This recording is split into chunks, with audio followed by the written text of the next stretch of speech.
statistics and gathering information, but I thought some of our numbers might be.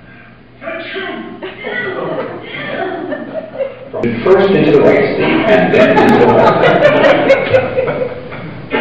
The technique will vary depending on your dimension. What we're trying to do tonight is talk about being prepared. And if we're prepared, and I think it's the people, not me and not just everybody up here, but the people, if the people are really interested in preventing spread, and we're prepared for this, we can do some things that will make a difference. If transportation infrastructure is somehow crippled because of the widespread infection of the people who work in it, if grocery stores can't open, if banks can't open, if it really gets to the point where a lot of people are having to stay home from work, maybe they're not all dying and we're happy about that, but you still can't go to the grocery store and buy loaf of bread. And be prepared. And then if you have to stay home, if your whole family has to stay home, you've got everything you need right now.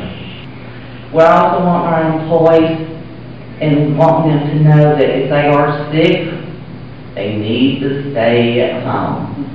I can tell you that the longer I work in infection control, it seems like the less I know. It is that big a field, and it's ever changing.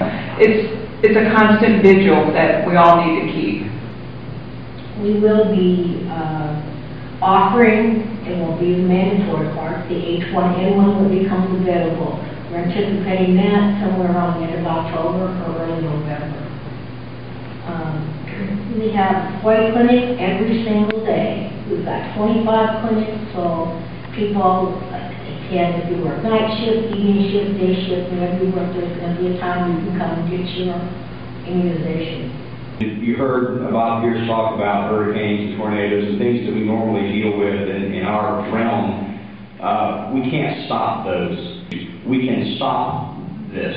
We can potentially diminish the spread of this. That is what I think is so important, and what I really take away from Dr. Cookro's message is that this is the opportunity for us in our community to take the steps necessary to keep this from occurring.